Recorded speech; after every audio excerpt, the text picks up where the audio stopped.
आज दिनांक 6 दिसंबर 2023 को भावाधस भीम के राष्ट्रीय प्रमुख वीरेश भीम अनार्य जी के सानिध्य में भारतीय वाल्मीकि धर्म समाज भावाधस भीम द्वारा डॉक्टर भीमराव अंबेडकर जी की पुण्यतिथि पर श्रद्धांजलि सभा का आयोजन डॉक्टर भीमराव अंबेडकर पार्क, ग्राम ककरोआ, जिला रामपुर में किया गया। कार्यक्रम का शुभारंभ डॉक्टर भीमराव अंबेडकर जी को पुष्प अर्पित करके श्रद्धांजलि देकर किया गया। इस अवसर पर आए हुए मेहमानों को पगड़ी बांधकर एवं स्मृति चिन्ह देकर स्वागत किया गया। कार्यक्रम के मुख्य अतिथि नगर स्वास्थ्य अधिकारी डॉक्टर दशरथ सिंह ने कार्यक्रम को संबोधित करते हुए कहा कि बाबा साहेब ने हमें 3 मूल मंत्र दिए हैं: शिक्षा, संगठन और संघर्ष। यदि हमारा समाज ईमानदारी से इस पर कार्य करता और सामाजिक एवं राजनीतिक लोग जागरूक होकर कार्य करते तो आज दलित समाज की दशा देश की आजादी के 76 वर्ष बीत जाने के बाद भी ऐसी नहीं होती। आगे उन्होंने कहा कि बच्चों को शिक्षित होना जरूरी है, उसके लिए चाहे कोई जतन करना पड़े। हमें अपनी बेटियों को अधिक से अधिक पढ़ाना चाहिए। इसमें मेरा सहयोग हर तरह से रहेगा। आज हमारे समाज में संगठन ही संगठन पैदा हो रहे हैं, उसे एकता तो कायम नहीं हो रही है, उल्टा एकता भंग हो रही है। एक संगठन हो लेकिन बाबा साहेब की विचारधारा फैलाने वाला हो। उन्होंने अपने लक्ष्य के लिए अंतिम सांस तक संघर्ष करने का अनुरोध किया। कार्यक्रम को आगे बढ़ाते हुए भावाधस भीम के राष्ट्रीय प्रमुख वीरेश भीम अनार्य जी ने कहा कि 6 दिसंबर 2023 का दिन एक ऐतिहासिक दिन है। इस दिन के माध्यम से हम रामपुर के दलितों पिछड़ों को सामाजिक तौर पर एकत्र करने का प्रयास कर रहे हैं। इस अवसर पर ग्राम प्रधान देवेंद्र सैनी ने भी कार्यक्रम को संबोधित किया। उन्होंने कहा, बाबा साहब नहीं होते तो आज दलित पिछड़े जिस जगह पर है शायद नहीं होते। इस अवसर पर जाटव महासभा के प्रदेश अध्यक्ष महेश सागर, भावाधस भीम के प्रदेश महामंत्री राजू अंबेडकर, प्राथमिक शिक्षा संघ के जिला मंत्री चरण सिंह दिवाकर, रघुवीर दिवाकर, सुरेश चंद सागर, अमर सिंह सागर, सोबरन सिंह सागर, राकेश वाल्मीकि, शिवचरण वाल्मीकि, मोहन वाल्मीकि, अभिषेक बाबू, पवन अनार्य, विमल गौतम, अरुण सागर, सोनू सागर, दिनेश वाल्मीकि, पप्पू सागर, बलराम सागर आदि ने विचार रखें। मंच संचालन एवं आभार भावाधस भीम के जिला अध्यक्ष दिलीप वाल्मीकि ने किया। एक रोटी कम खाएं लेकिन बच्चों को जरूर पढ़ाएं, विशेषकर बेटियां को, क्योंकि जब बेटियां शिक्षित होती है तो वो 2 परिवारों को भला करती है, और जब लड़का होता है वो एक परिवार का ही भला कर पाता है।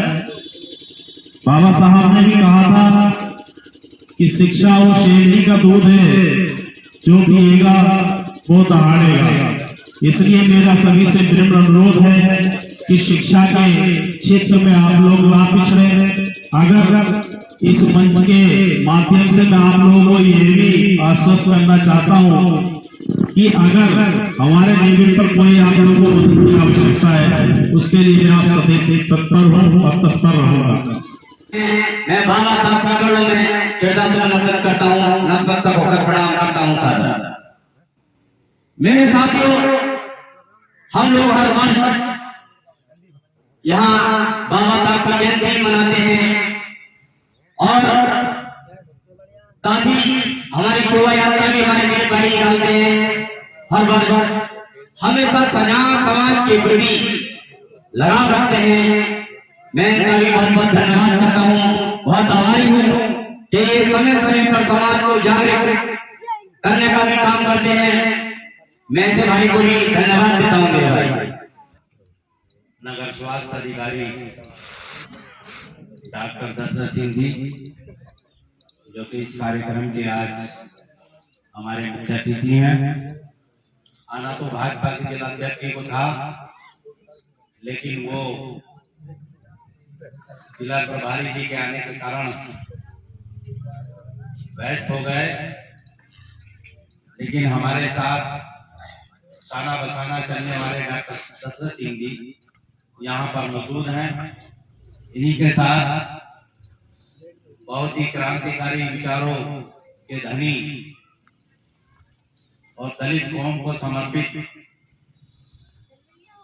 महेश सागर जी, शोभरन सिंह सागर जी और हमारे इस ककरवा गांव के लोकप्रिय प्रधान देवेंद्र आर्या जी, मेरी बराबर में बैठे हुए हमारे बहुत पुराने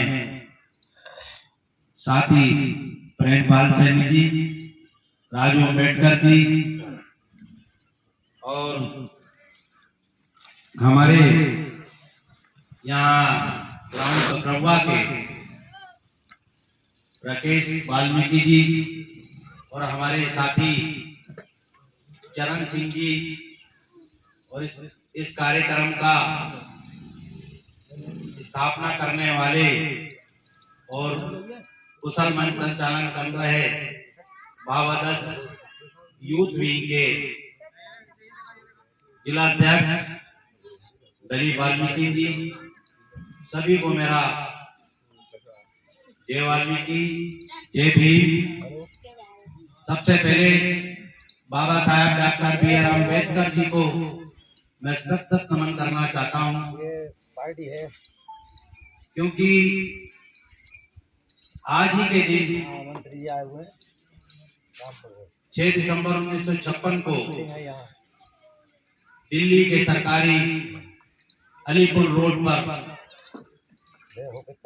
उनका स्वर्गवास हो गया था। वो हमारे बीच से हमें रोता बिलखता छोड़कर चले गए थे। ये कार्यक्रम जो हमारे यहाँ रखा है, ये कार्यक्रम छोटा हो सकता है, यहाँ पर बैठने वाले लोगों की जनसंख्या कम हो सकती है, लेकिन प्रयास और जो हमारी सोच है वो बहुत बड़ी है। मैं अक्सर ककरवा, जैसे कि प्रधान जी बता रहे थे, तो मैं अक्सर ककरवा मेरा आना जाना रहता है। पीछे हमारे दिलीप का घर भी है, यहाँ पर वाल्मीकि शोभा यात्रा की स्थापना हमने की है।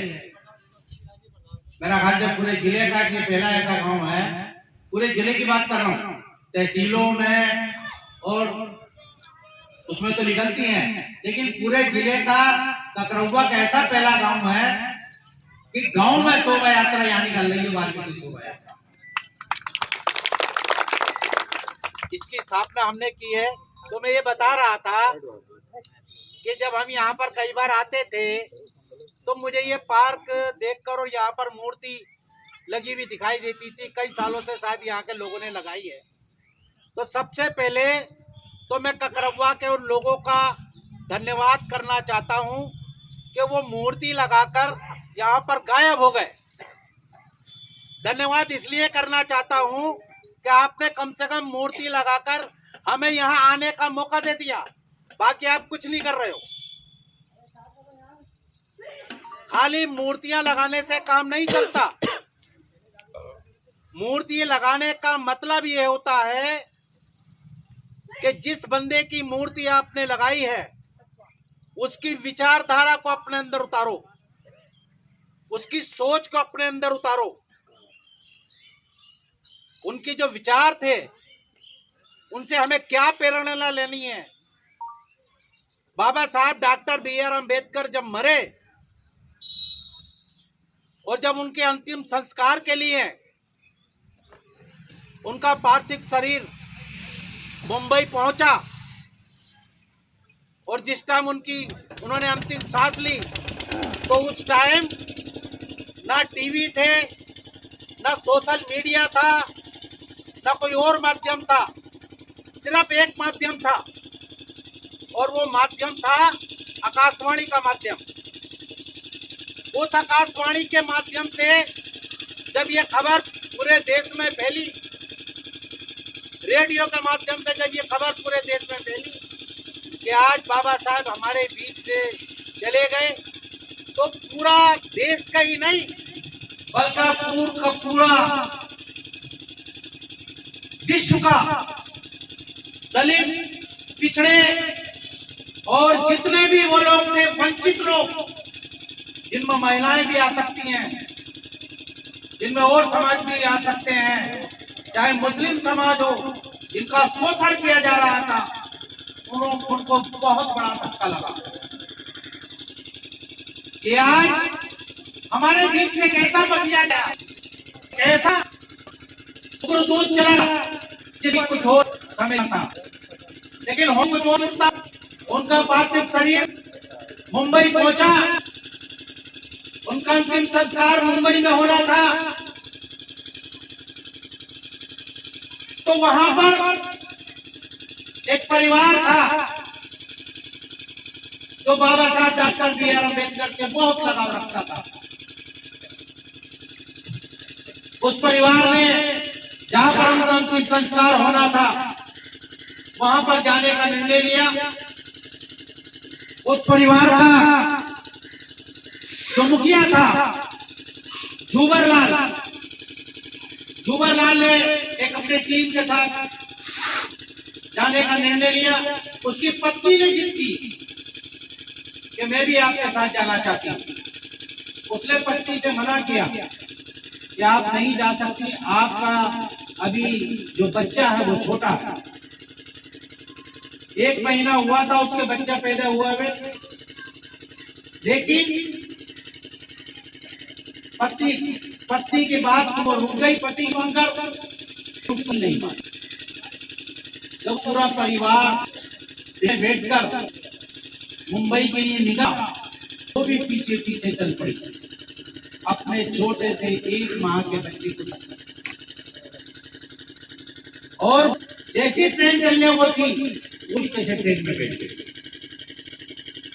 मुंबई में जाकर वो ट्रेन रुकी और परिवार उतरा, उसके साथ साथ वो महिला भी उतरी। तो उसका पति जो था उसके ऊपर वो खाया, उसने डांटा कि तुम्हें शर्म आनी चाहिए, तुम्हें 1 माह के बच्चे को छोड़कर यहाँ पर चली आई। उसने जो